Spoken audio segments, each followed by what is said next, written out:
गजाननं भूतगणादिसेवितं कपीथजम्बूफलचारुभक्षणम् उमासुतं शोकविनाशकारकं नमामि विघ्नेश्वरं पादपङ्कजम्। ॐ शान्ताकारं भुजगशयनं पद्मनाभं सुरेशं विश्वधारं गगनसदृशं मेघवर्णं शुभांगं लक्ष्मीकान्तं कमलनयनं योगीर्भिध्यानगम्यं वन्दे विष्णु भवभयहरं सर्वलोकैकनाथनम्। ॐ गणाधिपत्य नमः, ॐ गौरीपत्य नमः, ॐ श्रीरामाय नमः, ॐ सूर्यादिनवग्रहेभ्यो नमः, ॐ सर्वेभ्यो देवभ्यो नमः, ॐ सर्वेभ्यो आवरण देवभ्यो नमः। पाद्यो पाद्यं समर्पयामि, अर्घ्यं समर्पयामि, आचमनीयं समर्पयामि, स्नानं समर्पयामि, चन्दनं समर्पयामि, पुष्पं समर्पयामि, धूपं समर्पयामि, दीपं समर्पयामि, नैवेद्यं समर्पयामि, शुद्धाचमनीयं समर्पयामि। बोलो श्री सत्यनारायण भगवान की जय। सज्जनों, ऋषि व्यास जी महाराज बोले कि एक समय नैमिषारण्य तीर्थ में शौनक आदि 88,000 ऋषि पुराण वेता सूत जी से पूछने लगे, हे महर्षि, जिस व्रत अथवा तप से हमको अभिष्ट फल प्राप्त हो सके उसको हमारी सुनने की इच्छा है, आप हमसे कहने की कृपा करें। श्री सूत जी बोले, एक समय यही प्रश्न नारद जी ने लक्ष्मीपति श्री विष्णु भगवान से पूछा था। विष्णु भगवान ने देवर्षि नारद जी से जिस प्रकार कहा था उसे तुम मन लगाकर सुनो। एक समय नारद जी दूसरों की भलाई करने की इच्छा से अनेकानेक लोकों में घूमते घूमते मृत्यु लोक में आ गए।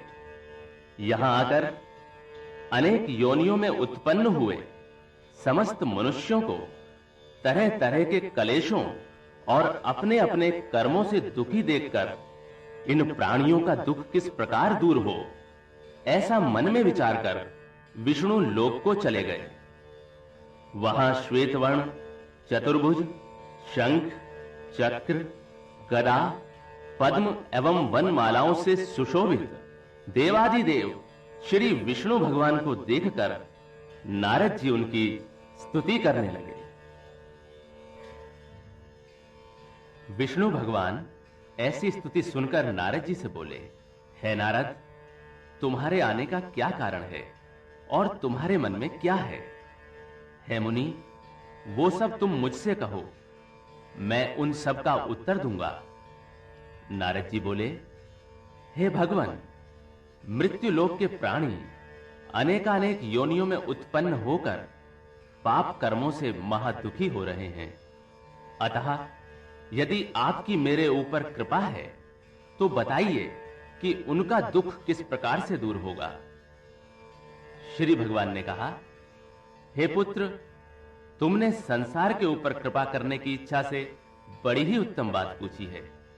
जिस उपाय से प्राणी मोह माया से मुक्त हो जाते हैं उसे तुम ध्यान से सुनो।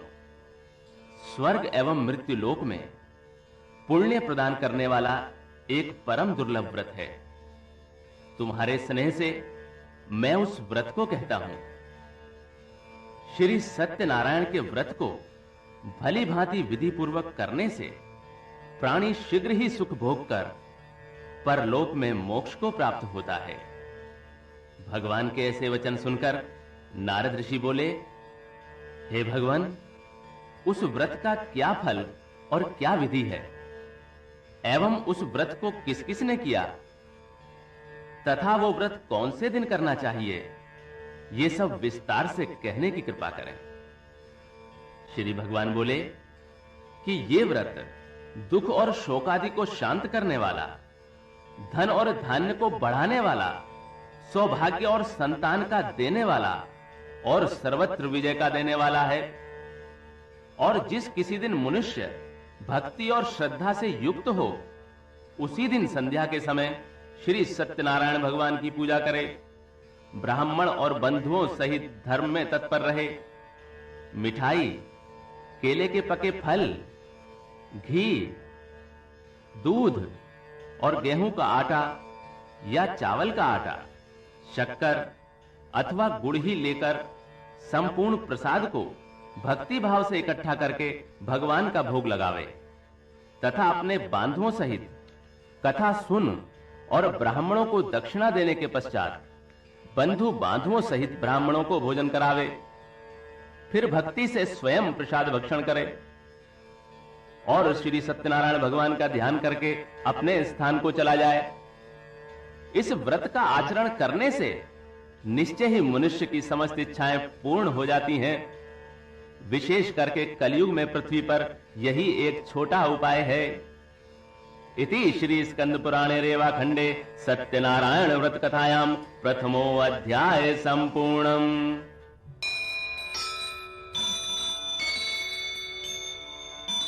बोलो श्री सत्यनारायण भगवान की जय।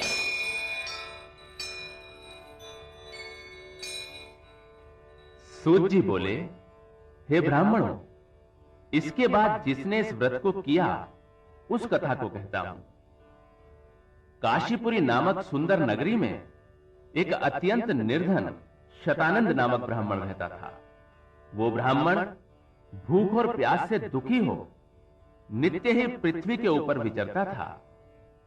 ब्राह्मणों से अधिक स्नेह करने वाले भगवान उस ब्राह्मण को दुखी देखकर स्वयं वृद्ध ब्राह्मण का रूप धरकर अति आदर पूर्वक उससे पूछने लगे, हे ब्राह्मण, तुम पृथ्वी पर अत्यंत दुखी हो नित्य क्यों फिरते हो? हे विप्रवर, वो समस्त कारण मेरी सुनने की इच्छा है। ब्राह्मण बोला, मैं अत्यंत निर्धन ब्राह्मण हूं, भिक्षा के लिए इस धरती पर घूम रहा हूं। हे प्रभु, यदि मेरी इस निर्धनता को दूर करने का कोई उपाय आप जानते हो तो कृपा कर मुझसे कहो। वृद्ध वेशधारी ब्राह्मण बोला कि भगवान श्री सत्यनारायण इच्छित मनोरथों के सिद्ध करने वाले हैं। हे ब्राह्मण, तुम उन्हीं का पूजन और व्रत करो। जिस उत्तम व्रत के करने से मनुष्य समस्त दुखों से मुक्त हो जाते हैं, उस संपूर्ण व्रत की विधि विधान पूर्वक बतलाकर वेशधारी ब्राह्मण श्री सत्यनारायण भगवान वहीं अंतर ध्यान हो गए। वृद्ध ब्राह्मण ने जो मुझसे कहा है उस व्रत को मैं करूंगा, ऐसा विचार करते हुए उस ब्राह्मण को सारी रात नींद नहीं आई और प्रातःकाल उठकर वो ब्राह्मण सत्यनारायण का व्रत करूंगा ऐसा संकल्प करके भिक्षा मांगने के लिए चल दिया।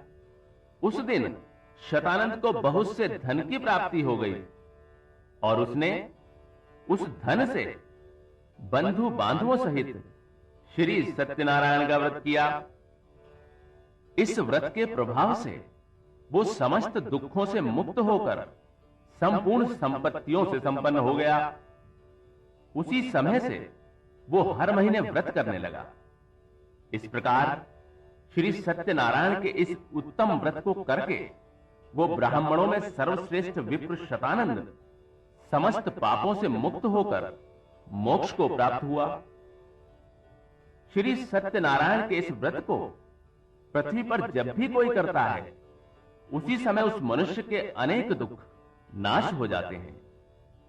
इस प्रकार यह वृतांत श्री नारायण ने नारद जी से कहा, हे ब्राह्मणों, मैंने ये व्रत तुम्हें कह सुनाया, अब और क्या वर्णन करूं? ये सुनकर ऋषि बोले, उस विप्र से सुनकर है मुनि, इस व्रत को पृथ्वी पर किसने किया वो सब हमारी सुनने की इच्छा है। श्री सूत जी ने कहा, फिर जिसने इस व्रत को भूमि पर किया था, सब लोग उसकी कथा सुनो। एक दिन वही शतानंद ब्राह्मण अपनी शक्ति के अनुसार अपने बंधु बांधुओं सहित व्रत करने को तैयार हुआ। इतने ही में एक लकड़हारा लकड़ी लेकर वहां उपस्थित हुआ। लकड़ियों को बाहर रखकर लकड़हारा विप्र के घर में गया। भूख से पीड़ित होने पर भी उसने विप्र शतानंद को वहीं व्रत करते देखा। विप्र को प्रणाम करने के पश्चात वो वहीं बैठकर भगवान का भजन और कीर्तन सुनने लगा। कीर्तन के पश्चात लकड़हारा शतानंद से बोला, हे विप्र, आप ये क्या कर रहे हैं और इसके करने से किस फल की प्राप्ति होती है? श्रीमन, वो सब विस्तार से मुझसे कहो। विप्र शतानंद बोला कि ये श्री सत्यनारायण भगवान का व्रत समस्त इच्छित कामनाओं का देने वाला है। इसी के प्रभाव से मेरे यहां सब धन धान्य की वृद्धि हुई है। शतानंद से इस व्रत को सुनकर वो लकड़हारा बहुत प्रसन्न हुआ और भगवान के प्रसाद का भक्षण कर नगर को चला गया। तब लकड़हारा मन में ऐसा विचार करने लगा कि आज गांव में लकड़ियों को बेचने से जो धन प्राप्त होगा उसी से श्री सत्यनारायण भगवान का उत्तम व्रत करूंगा। ऐसा विचार करके और लकड़ियों को सिर पर रखकर वो एक ऐसे सुंदर नगर में गया जहां अत्यंत धनी लोग रहते थे। उस दिन उसे लकड़ियों का दुगना मूल्य प्राप्त हुआ। तब लकड़हारा प्रसन्न होकर केले की पकी फलियां, शक्कर, घी, दूध और गेहूं का आटा सबको सवाया इकट्ठा करके अपने घर को गया। फिर बंधुओं के साथ विधि पूर्वक उसने व्रत को किया। इस व्रत के प्रभाव से वो लकड़हारा धन और पुत्र से संपन्न होकर इस लोक में सुख भोग कर अंत में वैकुंठ को प्राप्त हुआ। इति श्री स्कंद पुराणे रेवाखंडे सत्यनारायण व्रत कथायाम द्वितीयो अध्याय संपूर्णम। बोलो श्री सत्यनारायण भगवान की जय।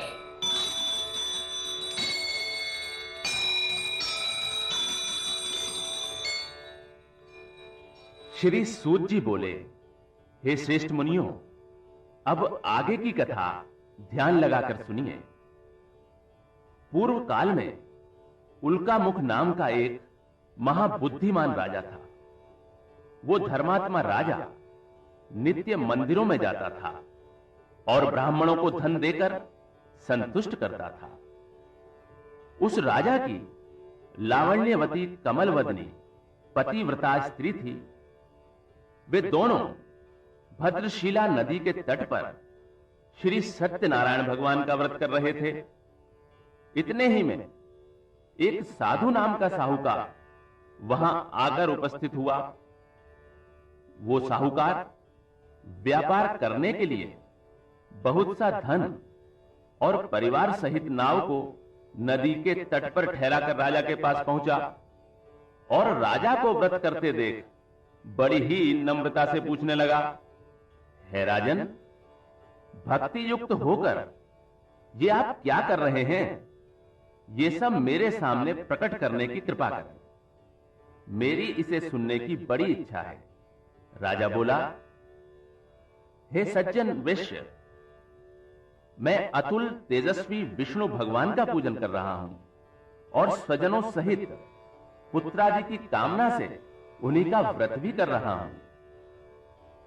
राजा के वचन को सुन वैश्य ने आदर सहित कहा, हे राजन, इस व्रत का समस्त वृतांत मुझसे कहो। मैं भी आपका कहना करूंगा। हमारे भी संतान नहीं है और इस व्रत के करने से निश्चय ही होवेगी, ऐसा मुझे विश्वास है। उल्कामुख राजा ने श्री सत्यनारायण के व्रत का समस्त विधान साहूकार से कह सुनाया। व्यापार से फुर्सत पाकर प्रसन्न हो साहूकार अपने घर को गया और संतान के देने वाले उस उत्तम व्रत को अपनी स्त्री से कहा और कहा, जब मेरे संतान हो जाएगी तब मैं भी इस व्रत को करूंगा। इस प्रकार वैश्य साहूकार ने अपनी स्त्री लीलावती से संपूर्ण व्रत का महात्म्य कह सुनाया। एक दिन उसकी पतिव्रता स्त्री लीलावती सांसारिक धर्म में तत्पर हुई और श्री सत्यनारायण भगवान की कृपा से गर्भवती हो गई। 10वें महीने में उसने एक रत्न रूपी श्रेष्ठ कन्या को जन्म दिया और शुक्ल पक्ष के चंद्रमा की तरह वो कन्या दिन प्रतिदिन बढ़ने लगी। चंद्रमा की कला के समान बढ़ने के कारण ही उस कन्या का नाम कलावती रखा गया। तब एक दिन लीलावती अपने पति से मधुर वचन कहने लगी, हे स्वामी, आप जिस व्रत के करने का पहले संकल्प कर चुके हैं उसे क्यों नहीं करते? साहूकार बोला, हे प्यारी, मैं निश्चय ही कन्या के विवाह के समय श्री सत्यनारायण का यह व्रत करूंगा। इस प्रकार स्त्री को समझाकर नगर में व्यापार करने के लिए चला गया।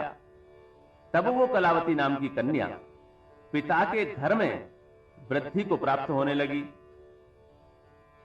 तब एक दिन उस धर्मात्मा वैश्य ने नगर के बीच कन्या को सखियों के संग विवाह के योग्य देखकर उसका विवाह कर देने का विचार किया और स्त्री से सलाह करके शीघ्र ही दूत को रवाना किया।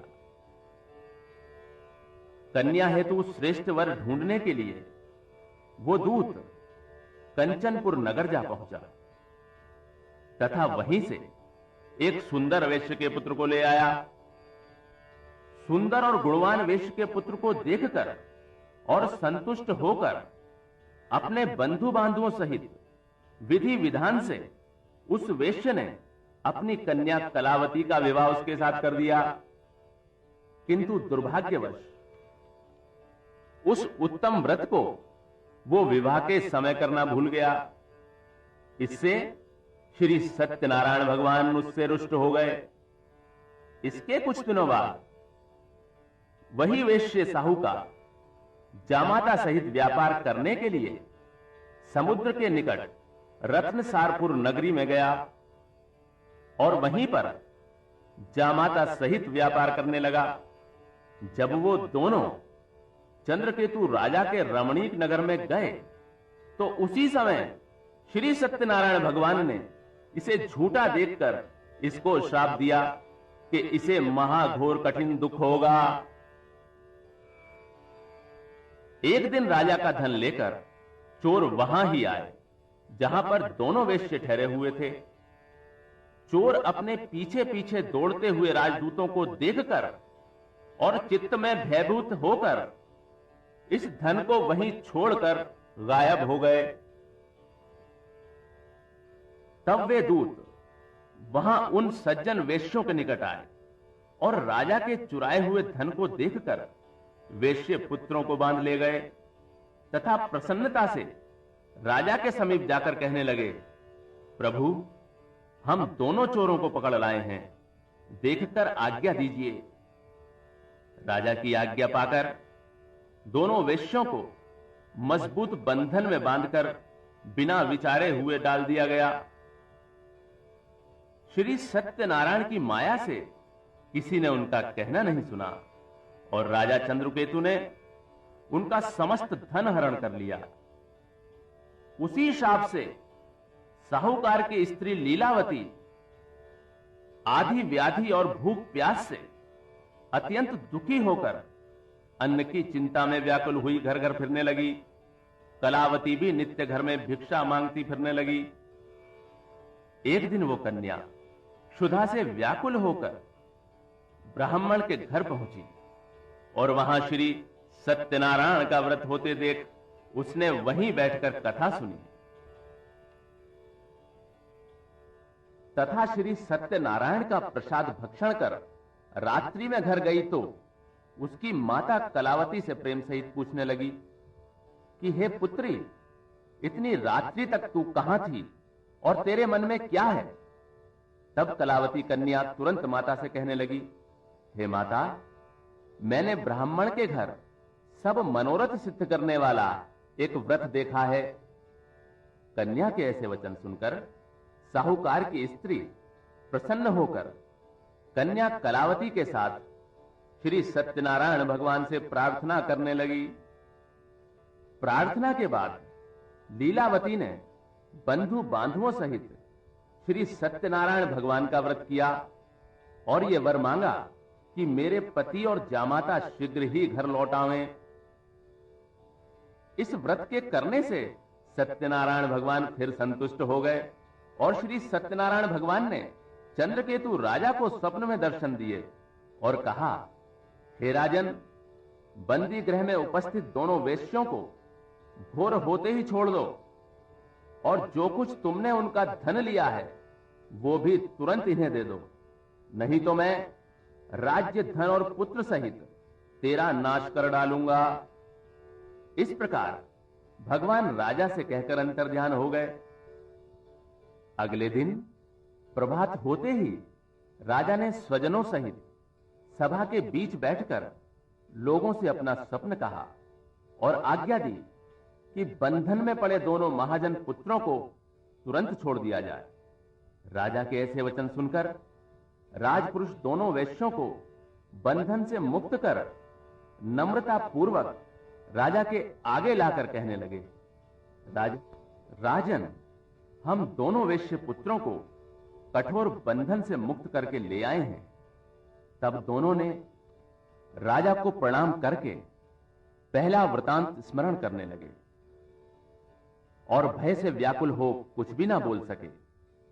तब राजा ही वेश्य पुत्रों से आदर पूर्वक कहने लगा, भाग्य से तुमको महादुख प्राप्त हुआ, अब तुम्हें कुछ भय नहीं है। और उनकी बेड़ियां कटवाकर क्षौर कर्मादिक करवाया। तब राजा ने वस्त्र आभूषण देकर उनको वचनों से अच्छी तरह संतुष्ट किया और जो कुछ उनका धन लिया था उसको दुगना करके उनको दिया और कहा, हे महाजनों, आप अपने अपने घर को जाओ। राजा को प्रणाम करके वे दोनों महावेश्य अपने घर को चल दिए। इति श्री स्कंद पुराणे रेवाखंडे सत्यनारायण व्रत कथायाम तृतीयो अध्याय संपूर्णम। बोलो श्री सत्यनारायण भगवान की जय।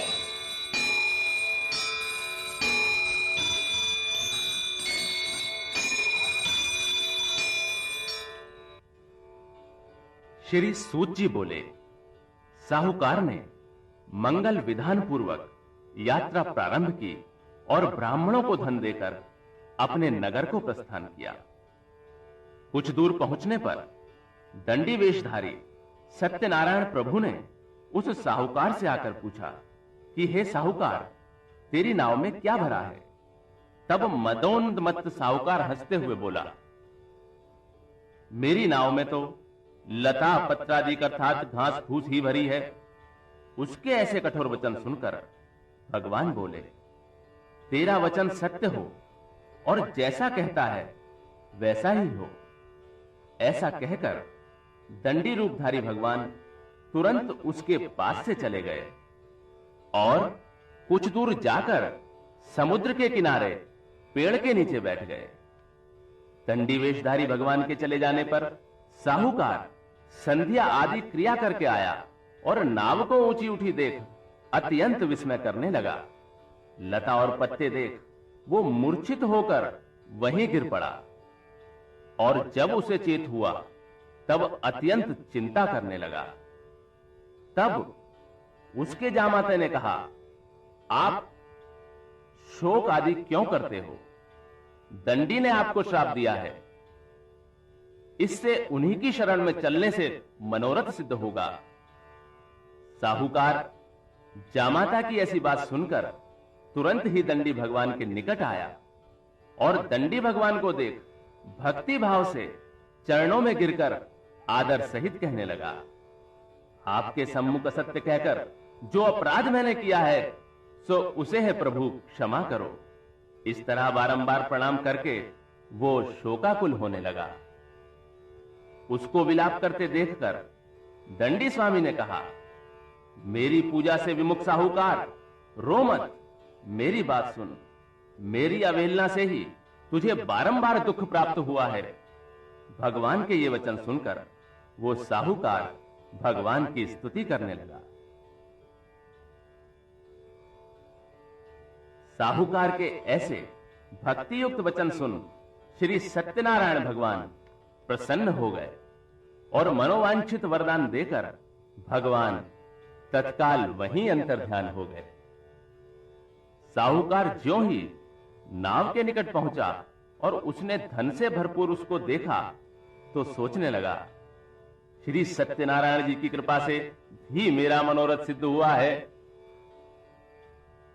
फिर वो अपने साथियों एवं संगियों सहित श्री सत्यनारायण जी का पूजन कर अपने नगर रत्नपुरी की ओर चला। नगर के निकट पहुंचकर साहूकार ने दूत को अपने घर भेजा। वो दूत नगर में जाकर साहूकार की स्त्री के सम्मुख हाथ जोड़कर नमस्कार कर कहने लगा, सेठ जी जामाता और बांधव सहित बहुत सा धन लेकर नगर के निकट आ गए हैं। दूत के मुख से ऐसे वचन सुनकर साहूकार की स्त्री अत्यंत प्रसन्न हुई और सत्यनारायण की पूजा से निवृत्त हो अपनी कन्या से बोली, हे पुत्री, मैं स्वामी के दर्शन को जा रही हूं और तू भी कार्य पूर्ण करके शीघ्र आ जाना। माता के ऐसे वचन सुनकर व्रत की समाप्ति के बाद और प्रसाद को त्याग कर कलावती भी पति के दर्शन करने को चली गई। इस प्रकार प्रसाद की अवज्ञा के कारण श्री सत्यनारायण भगवान रुष्ट हो गए तथा उन्होंने कलावती के पति को नाव सहित डुबो दिया। तब कलावती अपने पति को ना देखकर महाशोक से रुदन करती हुई भूमि के ऊपर गिर पड़ी। इस तरह डूबी हुई नाव और कन्या को महादुखी देखकर साहूकार अत्यंत भयभीत होकर कहने लगा, ना जाने कौन से देवता के प्रकोप से नाव हरण हो गई है। या तो नाव को सत्यनारायण ने हर लिया या मैं ही सत्यनारायण की महामाया से भूल रहा हूं। मैं धन और वैभव के अनुसार सत्यनारायण की पूजा करूंगा, ऐसा कहकर वो बारंबार पृथ्वी के ऊपर दंड के समान गिरकर सत्यनारायण को प्रणाम करने लगा। तब दीन जनों के पालन करने वाले श्री सत्यनारायण भगवान प्रसन्न हो गए और आकाशवाणी हुई, हे साहूकार, तेरी कन्या मेरे प्रसाद का परित्याग कर अपने पति को देखने चली आई। इसी से तेरी कन्या का पति अदृश्य हो गया है। यदि वो घर जाकर प्रसाद का भक्षण कर फिर लौट कर आए तो तेरी कन्या को पति प्राप्त हो जाएगा, इसमें संदेह नहीं है। कन्या आकाश से ऐसे वचन सुनकर तुरंत घर जाकर प्रसाद भक्षण करके फिर जब लौट कर आई तो उसने अपने पति को कुशल देखा। इस पर कलावती कन्या अपने पिता से बोली, हे पिताजी, अब घर को चलो, विलंब क्यों करते हो। कन्या के ऐसे वचन सुनकर साहूकार ने प्रसन्न होकर श्री सत्यनारायण का पूजन विधि विधान से किया। उस दिन से वो साहूकार हर पूर्णिमा तथा संक्रांति को श्री सत्यनारायण भगवान का पूजन नियम पूर्वक करने लगा, जिसके कारण वो इस लोक में सुख भोग कर अंत समय श्री सत्यनारायण भगवान के बैकुंठ धाम को चला गया। इति श्री स्कंद पुराणे रेवाखंडे सत्यनारायण व्रत कथायाम चतुर्थो अध्याय संपूर्णम। बोलो श्री सत्यनारायण भगवान की जय।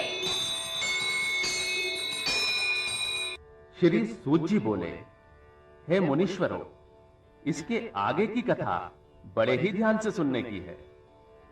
प्रजा के पालन पोषण में लीन तुंगध्वज नाम का एक राजा था। उसने श्री सत्यनारायण के प्रसाद को त्याग कर घोर दुख पाया। एक समय वो राजा शिकार के दौरान बहुत से पशुओं को मारकर बरगद के पेड़ के नीचे गया तो उसने देखा कि उससे थोड़ी ही दूरी पर संतोष और भक्ति भाव से भरपूर बांधुओं सहित गोप ग्वाले श्री सत्यनारायण भगवान का पूजन कर रहे हैं। उस समय वो अपने अहंकार के वशीभूत होकर ना वहां गया और ना ही उसने प्रणाम किया। जब ग्वालों ने श्री सत्यनारायण के प्रसाद को राजा के सामने रखा तो राजा ने प्रसाद का परित्याग कर अपने घर को चला। इससे उसने अत्यंत ही कष्ट पाया। राजा के 100 पुत्र, धन धान्यादिक जो कुछ भी था वो सभी नष्ट हो गया। तब राजा ने निश्चय किया कि वो ये सब श्री सत्यनारायण का ही किया हुआ है। इस कारण मैं वहां ही जाऊंगा जहां सत्यनारायण का पूजन हो रहा है। मन में ऐसा विचार करके वो राजा ग्वालों के समीप आया। वहां उसने भक्ति और श्रद्धा से ग्वालों के साथ श्री सत्यनारायण का विधि सहित पूजन किया। तत्काल ही वो राजा श्री सत्यनारायण की कृपा से फिर से धन और पुत्रों से संपन्न होकर नाना प्रकार के सुख भोग कर अंत समय बैकुंठ को प्राप्त हुआ। जो नर नारी परम दुर्लभ इस सत्यनारायण के व्रत को करते हैं और भक्ति के साथ तत्काल फलदायिनी इस पवित्र कथा को सुनते हैं, उनको सत्यनारायण की कृपा से धन एवं धान्य आदि की प्राप्ति होती है। निर्धन को व्रत करने तथा कथा सुनने से धन की अवश्य प्राप्ति होती है और बंधन में बंधे हुए प्राणी बंधन से मुक्त होते हैं। भयभीत पुरुष भय से छूट जाते हैं, इसमें संदेह नहीं है। व्रतकर्ता और श्रोता संसार में मनवांछित सुखों को भोग कर मृत्यु के समय स्वर्ग को चला जाता है। हे ब्राह्मणों, मैंने तुमसे ये श्री सत्यनारायण का व्रत वर्णन किया, जिस व्रत के करने से मनुष्य समस्त दुखों से छूट जाते हैं। सत्यनारायण की पूजा कलयुग में विशेष फलदायिनी है। हे मुनीश्वरों, इस जन्म के पहले मानव देह को पाकर जिन्होंने सत्यनारायण का व्रत किया है, उनके दूसरे जन्मों की कथा कहता हूं। काशी नगरी का शतानंद अपने दूसरे जन्म में परम बुद्धिमान सुदामा नाम का ब्राह्मण होकर श्री कृष्ण भगवान का दर्शन कर मोक्ष को प्राप्त हुआ। लकड़हारा जो भील था, वो केवट होकर श्री रामचंद्र जी की सेवा कर मोक्ष को प्राप्त हुआ। उल्का मुख महाराज दशरथ नाम के राजा होकर श्री रंगनाथ जी की पूजा कर बैकुंठ को गए। साधु नाम का धर्मात्मा साहूकार दूसरे जन्म में मोरध्वज राजा हुआ, जिसने अपने पुत्र को चीरकर तथा उसे ब्राह्मण रूपधारी श्री कृष्ण को देकर मोक्ष को प्राप्त किया। तुंगध्वज राजा दूसरे जन्म में स्वयंभू मनु हुए, जो भगवान के परम भक्त बनकर बैकुंठ को प्राप्त हुए। इस प्रकार जो मनुष्य श्री सत्यनारायण भगवान के व्रत की कथा का श्रवण करते हैं, वे सांसारिक बंधनों से मुक्त होकर मोक्ष को पाते हैं, इसमें किंचित भी संदेह नहीं है। इति श्री स्कंद पुराणे रेवाखंडे सत्यनारायण व्रत कथायां पंचमो अध्याय समाप्त। बोलो श्री सत्यनारायण भगवान की जय।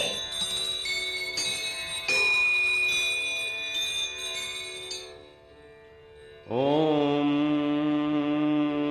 अग्निर्देवता वातो देवता सूर्यो देवता चंद्रमा देवता वस्वो देवता रुद्रा देवता आदित्यो देवता मरुतो देवता विश्वदेवः देवता बृहस्पतिर्देवतेन्द्रो देवता वरुणो देवता। ओम द्यो शांतिरंतरिक्ष शांति पृथ्वी शांतिरावः शांतिरोषधयः शांति वनस्पत्यः शांति विश्वदेवः शांति ब्रह्म शांति सर्वंग शांति शांतिरेव शांति सामा शांतिरेधि। ओम शांति शांति शांति। बोलो श्री सत्यनारायण भगवान की जय। बोलो श्री सत्यनारायण भगवान की जय। बोलो श्री सत्यनारायण भगवान की जय।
शरदा धारण कीनी, शरदा धारण कीनी, जिनको काज सरो, श्री जय लक्ष्मी रमणा।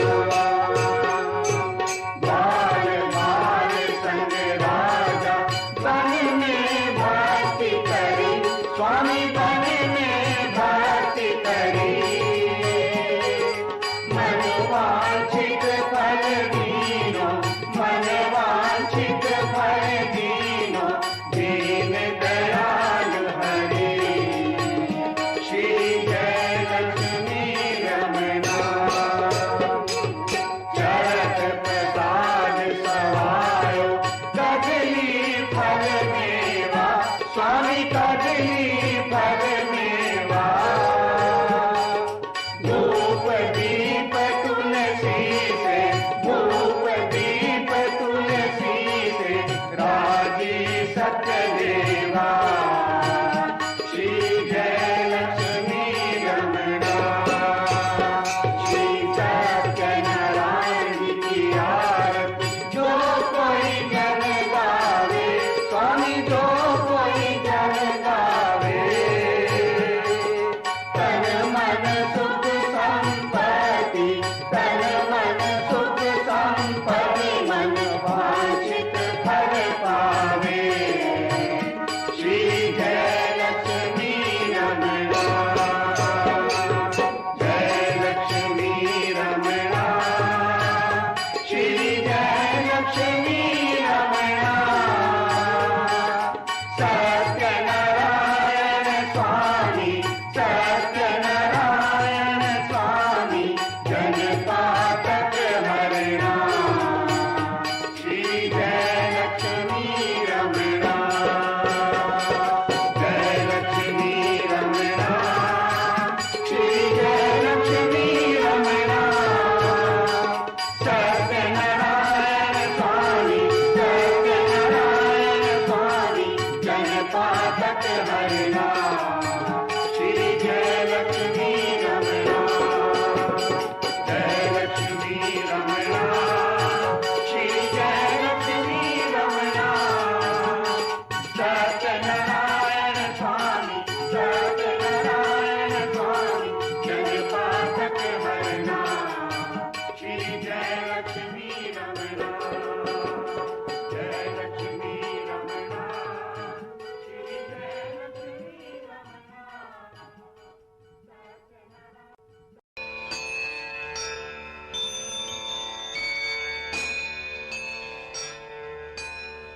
ओम गजाननं भूतगणादिसेवितं कपीथजम्बू फलचारु भक्षणं उमासुतं शोकविनाशकारकं नमामि विघ्नेश्वरं पादपङ्कजम्। ओम शांताकारं भुजगशयनं पद्मनाभं सुरेशं विश्वधारं गगनसदृशं मेघवर्णं शुभांगं लक्ष्मीकान्तं कमलनयनं योगीर्भिध्यानगम्यं वन्दे विष्णु भवभयहरं सर्वलोकैकनाथनम्।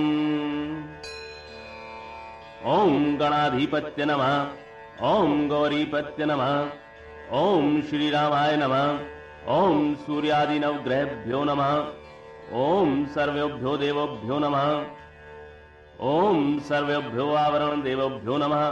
पाद्यो पाद्यं समर्पयामि, अर्घ्यं समर्पयामि, आचमनीयं समर्पयामि, स्नानं समर्पयामि, चन्दनं समर्पयामि, पुष्पं समर्पयामि, धूपं समर्पयामि, दीपं समर्पयामि, नैवेद्यं समर्पयामि, शुद्धाचमनीयं समर्पयामि। बोलो श्री सत्यनारायण भगवान की जय। सज्जनों, ऋषि व्यास जी महाराज बोले कि एक समय नैमिषारण्य तीर्थ में शौनक आदि 88,000 ऋषि पुराण वेता सूत जी से पूछने लगे, हे महर्षि, जिस व्रत अथवा तप से हमको अभिष्ट फल प्राप्त हो सके, उसको हमारी सुनने की इच्छा है। आप हमसे कहने की कृपा करें। श्री सूत जी बोले, एक समय यही प्रश्न नारद जी ने लक्ष्मीपति श्री विष्णु भगवान से पूछा था। विष्णु भगवान ने देवर्षि नारद जी से जिस प्रकार कहा था, उसे तुम मन लगाकर सुनो। एक समय नारद जी दूसरों की भलाई करने की इच्छा से अनेकानेक लोकों में घूमते घूमते मृत्यु लोक में आ गए। यहां आकर अनेक योनियों में उत्पन्न हुए समस्त मनुष्यों को तरह तरह के कलेशों और अपने अपने कर्मों से दुखी देखकर इन प्राणियों का दुख किस प्रकार दूर हो, ऐसा मन में विचार कर विष्णु लोक को चले गए। वहां श्वेतवर्ण, चतुर्भुज, शंख, चक्र, गदा, पद्म एवं वनमालाओं से सुशोभित देवादिदेव श्री विष्णु भगवान को देखकर नारद जी उनकी स्तुति करने लगे। विष्णु भगवान ऐसी स्तुति सुनकर नारद जी से बोले, हे नारद, तुम्हारे आने का क्या कारण है और तुम्हारे मन में क्या है? हे मुनि, वो सब तुम मुझसे कहो, मैं उन सब का उत्तर दूंगा। नारद जी बोले, हे भगवान, मृत्यु लोक के प्राणी अनेकानेक योनियों में उत्पन्न होकर पाप कर्मों से महादुखी हो रहे हैं। अतः यदि आपकी मेरे ऊपर कृपा है तो बताइए कि उनका दुख किस प्रकार से दूर होगा।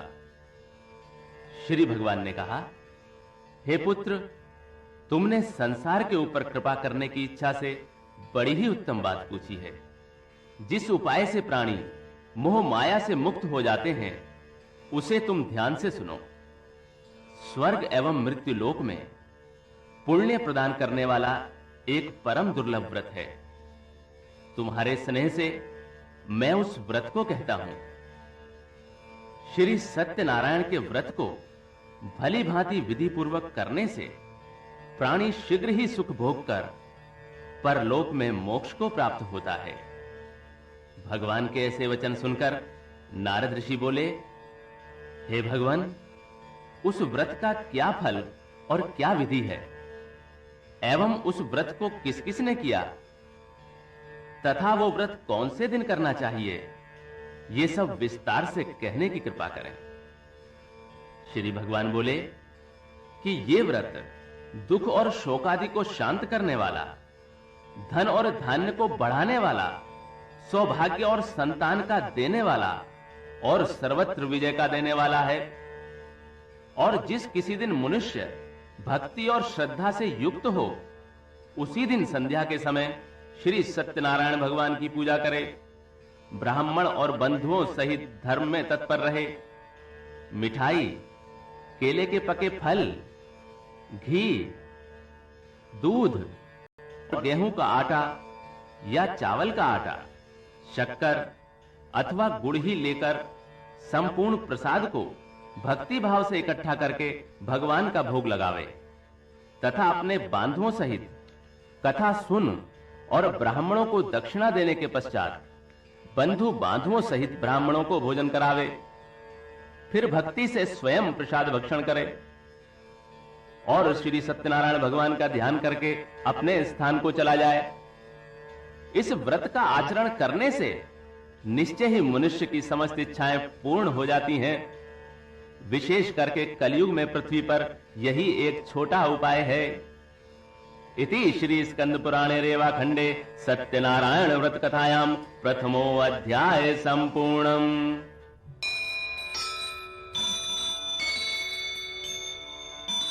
बोलो श्री सत्यनारायण भगवान की जय।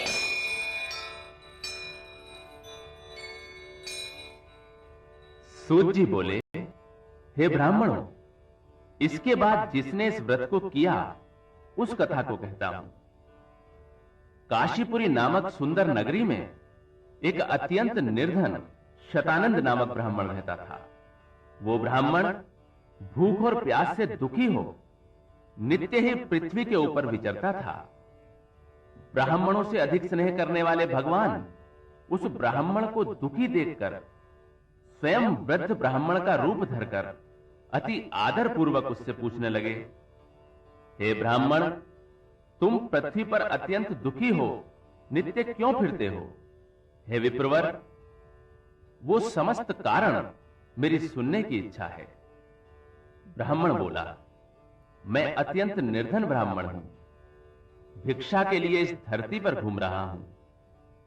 हे प्रभु, यदि मेरी इस निर्धनता को दूर करने का कोई उपाय आप जानते हो तो कृपा कर मुझसे कहो। वृद्ध वेशधारी ब्राह्मण बोला कि भगवान श्री सत्यनारायण इच्छित मनोरथों के सिद्ध करने वाले हैं। हे ब्राह्मण, तुम उन्हीं का पूजन और व्रत करो, जिस उत्तम व्रत के करने से मनुष्य समस्त दुखों से मुक्त हो जाते हैं। उस संपूर्ण व्रत की विधि विधान पूर्वक बतलाकर वेशधारी ब्राह्मण श्री सत्यनारायण भगवान वहीं अंतर ध्यान हो गए। वृद्ध ब्राह्मण ने जो मुझसे कहा है उस व्रत को मैं करूंगा, ऐसा विचार करते हुए उस ब्राह्मण को सारी रात नींद नहीं आई और प्रातःकाल उठकर वो ब्राह्मण सत्यनारायण का व्रत करूंगा ऐसा संकल्प करके भिक्षा मांगने के लिए चल दिया। उस दिन शतानंद को बहुत से धन की प्राप्ति हो गई और उसने उस धन से बंधु बांधवों सहित